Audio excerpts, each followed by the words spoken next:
Welcome to Eat Your Greens with Dr. Black, your podcast for doable strategies to build sustainable habits for lifelong health. I'm Dr. Black. I practice pediatrics and lifestyle medicine, and I'm on a mission to give you the knowledge and the tools that you need to make health doable in your everyday, real, chaotic life. I want to start this episode with an informal poll. Raise your hand if your doctor ever told you that you have high blood pressure. Now raise your hand if high blood pressure runs in your family. If we were all in the same room together, I bet we'd be seeing a lot of hands in the air, like almost every person in the room would have their hand up. And that's because about 48% of adults have hypertension. If it's not you, it's probably one of your parents or your grandparents. But I wouldn't be doing this podcast if there wasn't something we could do about it. You don't have to be resigned to your fate. Like many other chronic diseases, our risk is only partly determined by genetics. How you live your life, what you put on your plate, and how often you move your body all have a big impact on your overall health. I know, shocking. Go figure. So today I'm going to talk about blood pressure. What is it? What makes it trend up as we age? And what can we do to keep it in the healthy range? Now, this is where I have to tell you that this podcast is for informational purposes only. I want you to talk to your doctor about this. If your doctor recommends that you take a blood pressure medication, please follow their advice. High blood pressure is a silent killer, and it needs to be taken seriously. Medication is a useful tool that can literally save your life. But on this podcast, I'm going to give you some other tools supported by evidence that you can use to help keep your blood pressure down.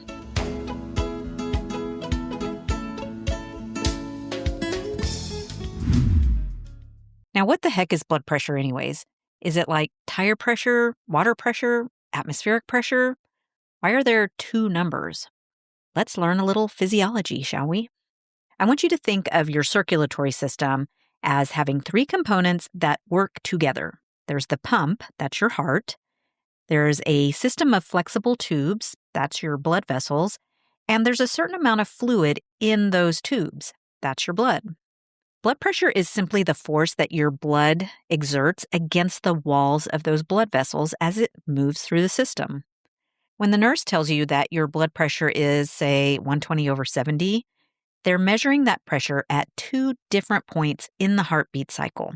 The top number, that's called the systolic pressure, is the pressure when the heart contracts and actively pumps the blood through your arteries. And the bottom number, called the diastolic pressure, is the pressure between beats, when your heart relaxes and refills with blood. Even though the heart is resting between beats, don't worry, your blood pressure does not fall to zero. That's a good thing because, we would die.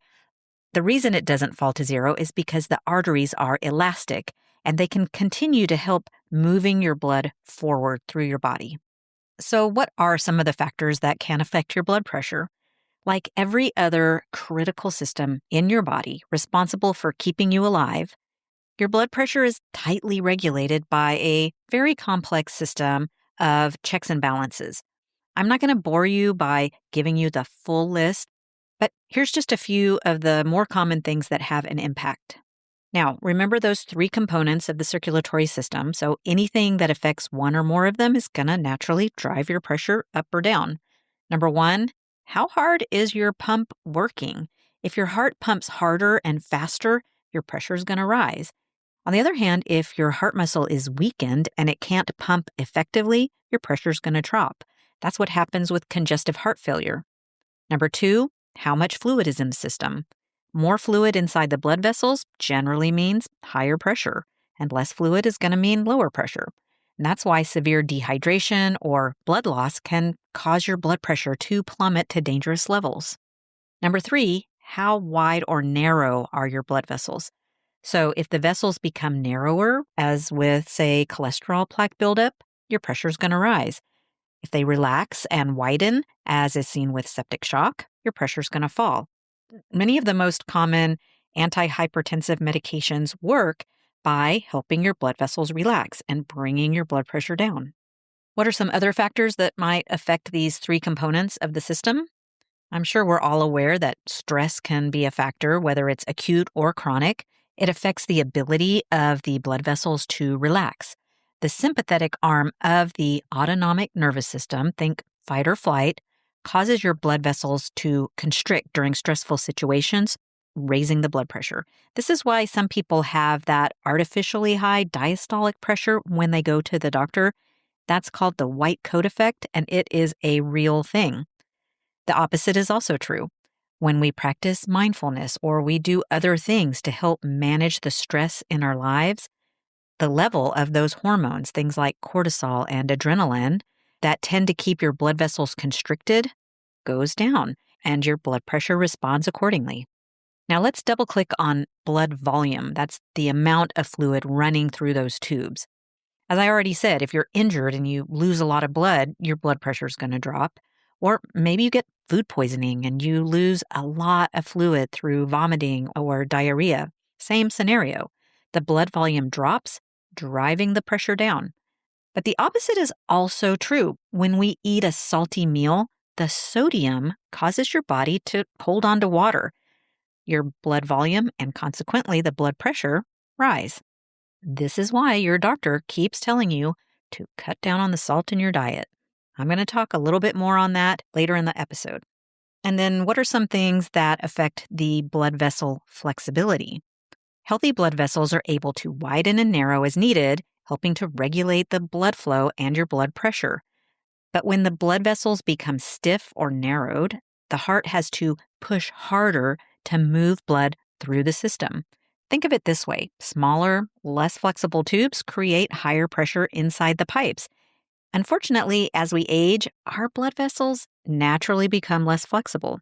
And then add on top of that conditions like high blood pressure, diabetes, smoking, chronic inflammation, and cholesterol plaque buildup, and that's going to accelerate the process.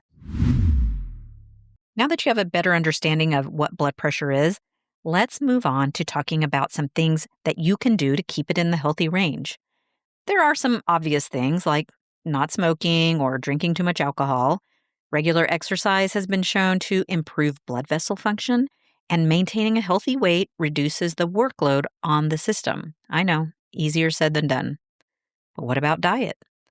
Does it all just come down to salt? If that was the case, I could just end this episode now. I could just tell you, keep your sodium down. End of story. Very short episode. The interesting thing is that our overall diet can influence all three of the components, the heart pump, the blood vessels, and the blood volume. So when we talk about eating for healthy blood pressure, we're not just talking about salt. I'm talking about creating the conditions that help the entire system work more efficiently. And it's easier than you think. So let's talk about a study that some scientists did back in the 1990s to determine if a healthy diet could affect blood pressure. Now, I'm going to oversimplify this study. Just bear with me. I'll put a link in the show notes so you can go to the actual study yourself and read all of the details. But the scientists enrolled 459 adults with normal to moderately high pressure in a controlled feeding study. And that means that they didn't just simply tell the people what to eat. They actually provided all of the meals and snacks to both the control group and the study group. This study has come to be known as the DASH diet, which stands for Dietary Approaches to Stop Hypertension. And some interesting things about this study. First of all, the participants did not lose weight during the study. The weight was intentionally kept stable. And even more interesting, the original DASH diet was not a low-sodium diet. Both groups, the intervention and the control group in the study, got about 3,000 milligrams of sodium per day. Now, to put that into perspective, the current recommended daily allowance, the RDA for sodium, is 2,300 milligrams per day. If you go by the American Heart Association guidelines, that number drops to 1,500. So that's half the amount that was included in the meals provided to the study participants. The scientists were really asking what happens if we improve the overall quality of our diet while keeping sodium and weight the same. So the control group was given foods that were found in the typical American diet of the time, and the study group was fed a diet high in fruits and vegetables, whole grains, beans, and nuts. They did want to keep saturated fat down, so the meals included low-fat dairy and smaller portions of red meat. Now, is this ringing a bell to anyone? Did you listen to my recent episode on the Mediterranean diet and chronic inflammation? Sounds very similar, right?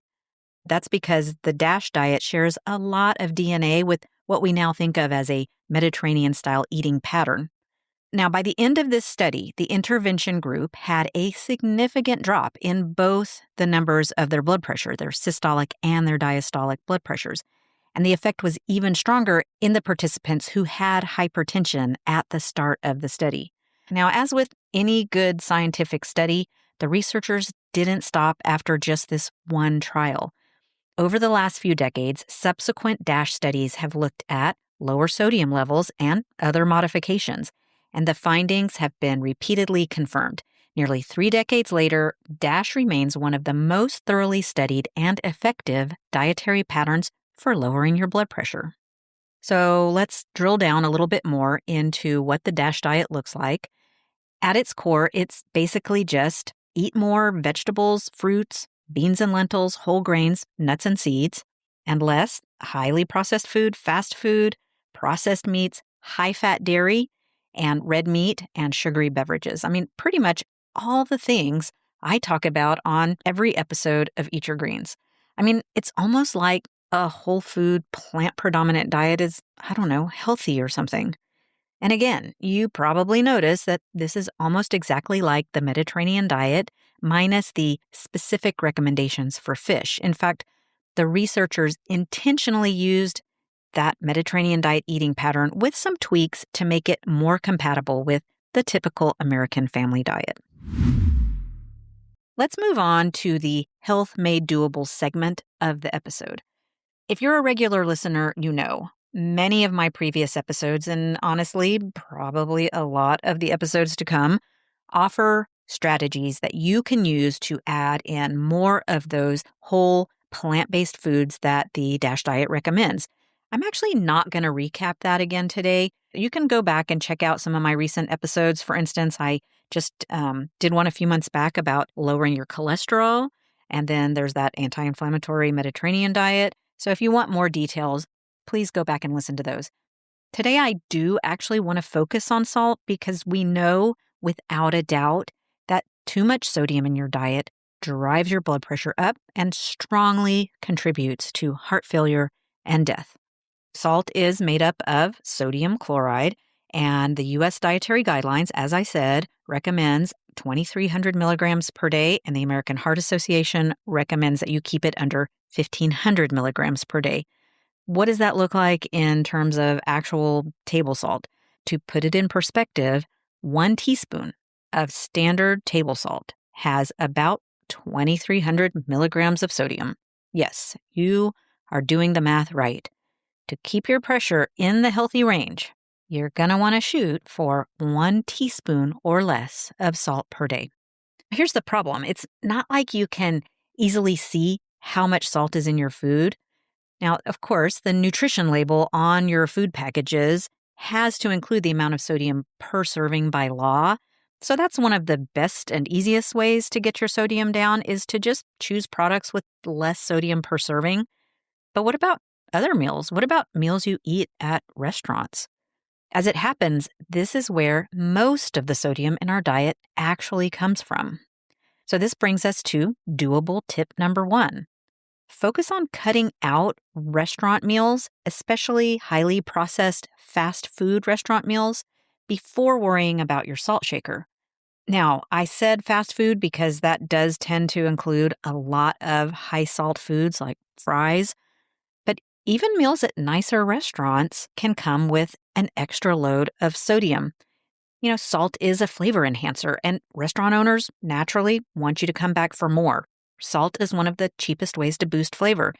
There's nothing wrong with flavorful food, but as with many things, the dose makes the poison, and salt is no exception. Restaurant meals also tend to have a lot more fat and or sugar. And have you noticed that even fast food is getting really expensive these days? I'm not telling you to never eat out. I'm just saying be a little strategic about it. Now, other common high sodium products include frozen meals and packaged snacks, deli meats, canned soup, that's a big one, and also sauces and condiments. You might be surprised if you look at the label just how much salt is in things like ketchup or salad dressing. So, whenever possible, try to cook at home when you can. And when you do purchase packaged foods, read the labels, compare similar products so you can choose the lower sodium version if it's available.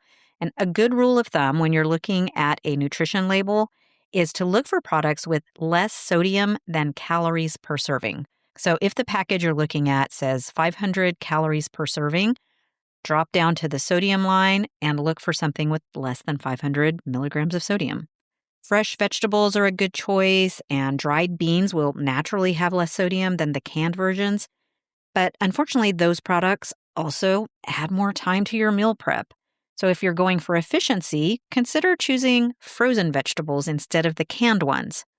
Now, if it turns out that the canned ones are the best option for you, then buy the low or no salt added version. And if you can't even find that, just rinse your canned beans and vegetables before heating them. The bottom line here is that most people can actually lower their sodium intake significantly, even if they regularly reach for the table salt shaker. Go ahead, add the amount of salt that makes your home cooked meals taste good. If you've cut back on those really big sources, like the restaurant and the fast food meals, the packaged snack foods, you've already made a really big impact on your sodium intake. So if you are making home-cooked meals, for doable tip number 2, let's talk about ways that you can make those meals more flavorful with less salt. So one of the surest ways to ensure that you fail at a goal is to suck all of the joy out of it. And that's what many people think has to happen when they switch to a healthy diet. They leave the doctor's office thinking they have to give up everything they love and just eat bland food with the texture of cardboard. So if you learn anything at all from my podcast, I sincerely hope that it's that health can be tasty, it can be satisfying, and I don't know, even fun. Okay, yes, I am asking you to cut way back on some stuff, but that doesn't mean you have to sacrifice flavor. If your spice rack contains nothing more than salt, pepper, and a 5-year-old bottle of rock-hard garlic powder, we need to talk. If you've been eating the same handful of flavors your entire life, consider this your invitation to branch out a little. Every culture on the planet has figured out their own unique way to make food delicious. Italians have been making pasta and vegetables taste amazing with herbs like basil and oregano. And Mexican cuisines, I'm in Central Texas. We love our Mexican food. It's layered with flavors from cumin and chili peppers, cilantro, and that acidic lime. And Indian cooking brings together spices like turmeric, coriander, cumin, ginger, and cardamom. All these amazing flavors that can transform even a humble pot of lentils into something incredible. So my personal favorite is East Asian food. Places like Thailand and Korea, China, they combine ingredients like ginger, garlic, scallions, sesame, and chilies. And it just blends together until the flavor is basically exploding from the plate. Now look, you don't need to buy an entire aisle of spices on your next grocery trip. I know, it can be expensive. Just pick one flavor profile that sounds interesting and experiment. Think of it as taking your taste buds on vacation without paying for airfare or finding someone to feed your dog. You'll realize pretty fast that salt is only one tool in the flavor toolbox, and it's not even the most interesting one. And here's the icing on the cake, or should I say the parsley on the potatoes? Herbs and spices don't just add flavor, gram for gram. They rank among the richest sources of antioxidant in our food supply. So when you swap some of that salt for turmeric or thyme or cilantro, cumin, you're improving both the flavor and the health benefits of your meal. Win-win. Now, having said all of that, of course, you're looking at your recipe and you're like, but Dr. Black, it says right there, salt to taste. So a frequent question I get is, When I do use salt, what's the best type of salt to use in cooking? I used to think it didn't really matter that, salt is basically just salt, and anyone who tells you that Himalayan pink salt is the only salt to use was just trying to be bougie. On the one hand, it's true. Most salts are nutritionally very similar. Some of them may have a little bit more trace minerals than others, but the actual differences are basically negligible. On the other hand, it would not be accurate to say that all forms of salt used in cooking are equal. So what do I keep in my pantry? First, I have kosher salt. This is what I use when I'm cooking. Kosher salt has a larger crystal than the standard table salt, and this means that it takes up more space in the measuring spoon. So you're actually going to get less sodium per teaspoon with kosher than with that finely ground table salt. And this is an easy way to reduce the sodium in a dish without even deviating from your recipe. Now, there are differences in that granule size between brands, and most experienced professional chefs prefer the Diamond Crystal brand of kosher salt because it has apparently a larger and lighter flake, and it's easier to pinch with your fingers, and therefore it distributes more evenly across your food. Now, personally, I'm not that discerning. I just cook in my kitchen. I'm not a professional chef. I just buy whatever brand my local grocery store carries. Now, the second most common type of salt I use is just that plain old iodized table salt. It goes in my salt shaker, and I use it when I want to add a dash to my meal. So iodine is an essential nutrient, and deficiency can affect your thyroid function. It causes hypothyroidism and goiter. Goiter is a lump in the front of your neck that's caused by a swollen thyroid gland. Now, countries that have added iodine to their salt supply have essentially wiped out goiter in their populations. It's really important, so don't skip it entirely. So when it comes to using salt at home, doable tip number 3 is to, number 1, use kosher salt while cooking, but start with about half the amount that the recipe recommends. As you're cooking, taste your food periodically, and if it needs a little more, you can always add more in. You can't take it out, though. When it gets to the table, if you still think a little extra salt is needed, use your iodized table salt, and that's a reasonable choice. So before we wrap up, I want to say a quick word about potassium. When it comes to your blood pressure, pretty much you always just hear people talk about sodium, but potassium actually plays an important role too. In fact, it helps keep your blood pressure in the healthy range by acting on your kidneys to help you get rid of excess sodium, and it also can help your blood vessels relax. So did you know that the average American consumes 1.5 times the recommended limit for sodium? On the other hand, we tend to only get about 80% of the RDA for potassium. Now, maybe you've heard of light salt. This is an alternative to standard table salt that replaces some of the sodium chloride with potassium chloride. Unfortunately, potassium chloride can give your food something of a metallic flavor that's off-putting to some people, but it can be a useful way to reduce your sodium intake if you really need to get it down.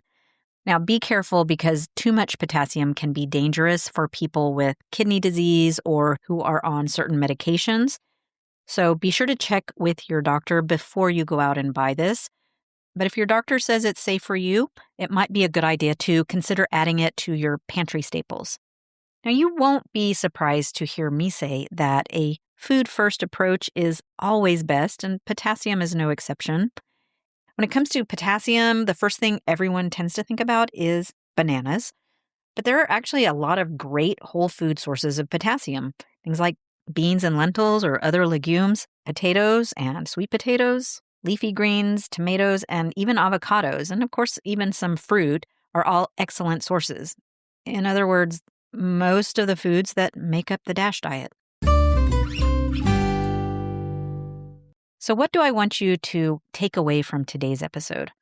First of all, your sodium intake is a really important factor, but it's not the only factor when it comes to your blood pressure. Your overall dietary pattern matters. Eating according to those DASH diet guidelines can make a significant impact. And to recap, emphasize fruits, vegetables, beans, whole grains, nuts, seeds, and of course, cut back on the opposite, the processed food. The DASH diet has been shown time and time again to help lower blood pressure. It's a very powerful tool.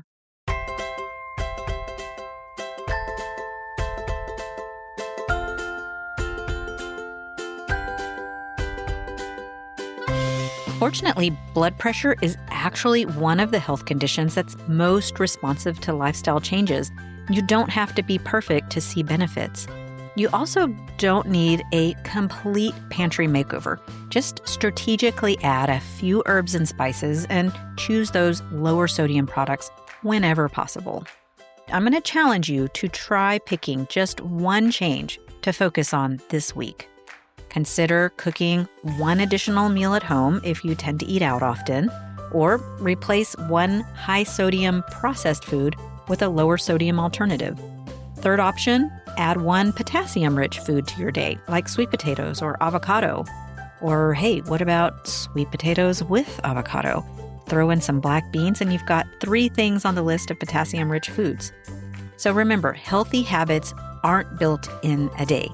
They're built one choice at a time, and small changes practiced consistently can have a meaningful impact on your long-term health. Now, I do want you to watch out for my next episode. Since I just told you I want you to make more meals at home, I'm going to give you a fun strategy to not only reduce your meal prep time, but also add in tons of flavor with herbs. So what's your favorite DASH-friendly meal? Do you have a favorite spice blend? Send me a message and let me know.